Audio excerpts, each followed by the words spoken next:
జయశంకర్ భూపాలపల్లి జిల్లా national Herald case కేవలం రాజకీయ కక్ష సాధింపు తప్ప మరొకటి కాదని సిబిఐ మరియు ఈడీలను ఉపయోగించి కాంగ్రెస్ నాయకులను ముఖ్యంగా గాంధీ కుటుంబాన్ని వేధించాలని లక్ష్యంగా పెట్టుకున్నారని భూపాలపల్లి ఎమ్మెల్యే గండ్ర సత్యనారాయణరావు ఎద్దేవా చేశారు.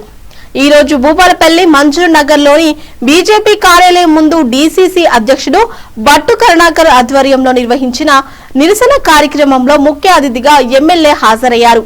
అంతకుముందు సింగరేణి ఏరియా ఆసుపత్రి సెంటర్ నుండి బీజేపీ కార్యాలయం వరకు ర్యాలీ చేశారు. కొంతసేపు బీజేపీ ఆఫీస్ ముందు బైఠాయించి నినాదాలు చేశారు.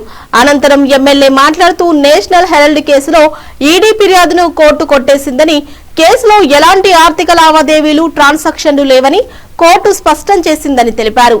రాహుల్ గాంధీ, సోనియా గాంధీలపై కక్ష సాధింపు రాజకీయాల లక్ష్యంగా ఈడీ కేసు నమోదు చేసిందని, బీజేపీ ప్రభుత్వమే ఈడీ, సిబిఐ వంటి సంస్థలను రాజకీయంగా ఆయుధాలుగా వాడుతుందని ఆరోపించారు. నేషనల్ హెరాల్డ్ కేసులో ప్రాపర్టీ ట్రాన్స్ఫర్ గాని, అక్రమ ఆస్తులు గాని లేవని కోర్టు ఈడీకి చివాట్లు పెట్టి ఇలాంటి కేసులు పెట్టొద్దని హెచ్చరించిందన్నారు. స్వతంత్ర సంస్థలను పార్టీ ప్రయోజనాల కోసం వాడొద్దని స్పష్టమైన సందేశం ఇచ్చిందని, కాంగ్రెస్ నేతలపై తప్పుడు కేసులతో ప్రజల్లో అపనమ్మకం సృష్టించే ప్రయత్నం జరుగుతుందన్నారు. ఈడీ చర్యలు వెనుక బీజేపీ రాజకీయ దురాలోచన బయటపడిందని, ప్రధాని మన్మోహన్ సింగ్ హయాంలో 2005లో ఉపాధి హామీ పథకం ప్రారంభమైందని, ఇప్పుడు పథకం పేరు మార్చి వికసిత్ భారత్ జీ రామ్జీగా నామకరణం చేశారన్నారు.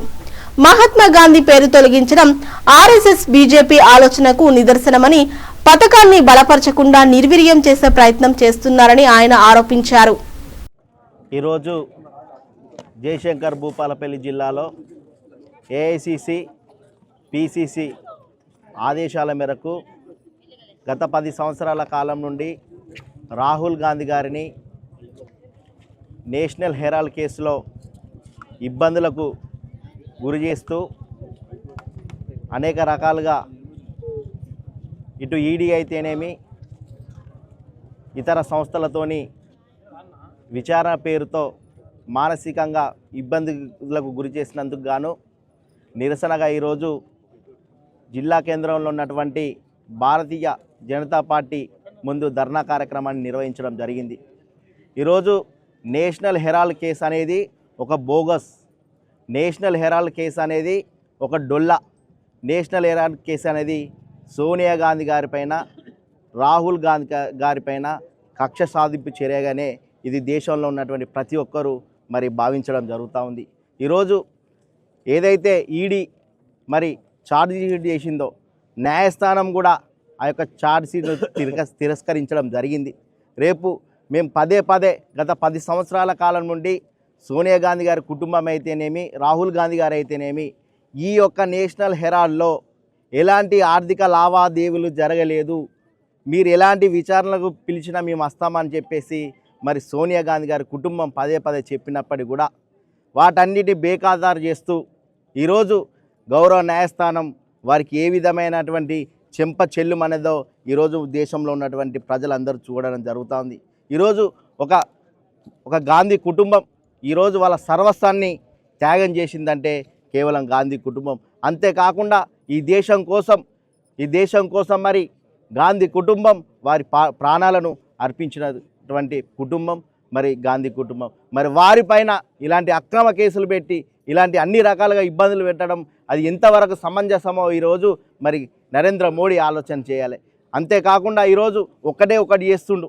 ఈరోజు మీరు ఒకసారి ఆలోచన చేయాలి. ఏదైతే నేషనల్ హెరాల్డ్ పత్రిక ఉందో అది జవహర్లాల్ నెహ్రూ గారు వారి సొంత ఖర్చులతో స్వాతంత్ర ఉద్యమంలో క్రియాశీలక పాత్ర పోషిస్తుంది కాబట్టి ఈ యొక్క పత్రిక ఉండాలనే ఉద్దేశంతో ఈ పత్రిక తీసుకొస్తే అందులో మనీ లాండరింగ్ జరిగిందని, ఇంకేదో జరిగిందని చెప్పేసి ఇబ్బందులకు గురి చేస్తుంది.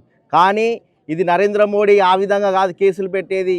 ఏదైతే దేశవ్యాప్తంగా రాహుల్ గాంధీ గారు ఓట్ చోరీ విషయంలో మరి ఈరోజు దేశవ్యాప్తంగా తిరుగుతుండు, మనకు రేపు రాబోయే రోజులలో ఇబ్బందులకు ఎదురయ్యే పరిస్థితి ఏర్పడుతుంది. కాబట్టి ఈ యొక్క కేసును ముందు కూడా ఈరోజు గాంధీ బొమ్మ మార్చాలనేటువంటి కుట్ర చేస్తున్నారు.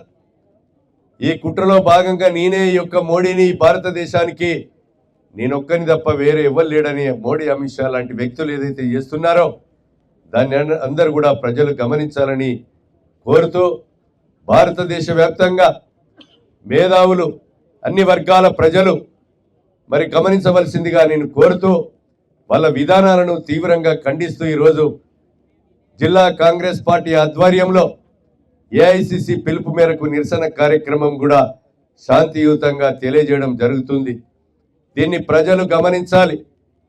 బీజేపీ ప్రభుత్వం చేసేటువంటి మోడీ అమిత్ షా చేసేటువంటి అక్రమ దాడులు, అక్రమ కేసులు, అక్రమ నిర్బంధాలు ఏదైతే భారతదేశ వ్యాప్తంగా పెట్టిస్తున్నారో దీన్ని ఓటు ద్వారా బుద్ధి చెప్పాలంటే ఆ ఓట్లను కూడా దొంగ ఓట్లను సృష్టించి ఈరోజు రాజ్యాధికారాన్ని ఏలే పరిస్థితి కూడా గతంలో ఇప్పుడు బీహార్లో కానీ అదేవిధంగా మహారాష్ట్రలో కానీ మరి ఎన్నికైనటువంటి రాష్ట్రాల్లో కూడా మనం చూస్తున్నాం.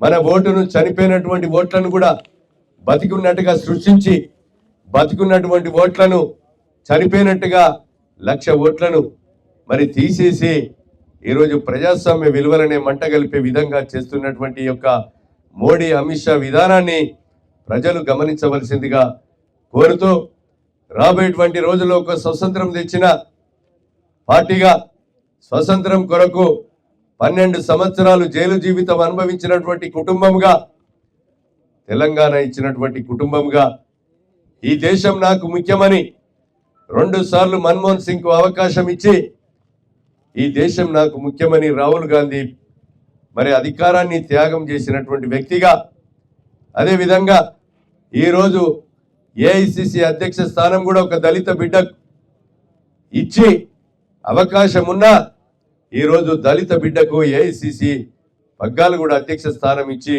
ఈ దేశం నాకు ముఖ్యం, ప్రజలు ముఖ్యం, ఈ దేశాన్ని కాపాడుకోవాలి, నరహంతకుల చేతుల నుంచి వదులుకోవాలనేటువంటి ఆలోచనతో ప్రజలకు కన్యాకుమారి నుంచి కాశ్మీర్ వరకు పాదయాత్ర చేసి ప్రజలను చైతన్యం చేసిన ఇది ప్రజలెటో వైపు పోతున్నారని దొంగ ఓట్లను సృష్టించి అధికారాన్ని చేపట్టి 3వసారి 11 సంవత్సరాల నుంచి నువ్వు చేసింది ఏమీ లేదు, సంవత్సరానికి 2 కోట్ల ఉద్యోగాలు ఇస్తా అని నిరుద్యోగ యువతకు మోసం, అదేవిధంగా జిఎస్టి పన్నులతో పేదవాని రక్తం దాగేటువంటి ఈ యొక్క మోడీ అమిత్ షా ప్రభుత్వం అని సందర్భంగా నేను తెలియజేస్తూ అన్ని వర్గాల్లో ప్రజలు గమనించి ఈరోజు స్వతంత్రం తెచ్చిన పార్టీని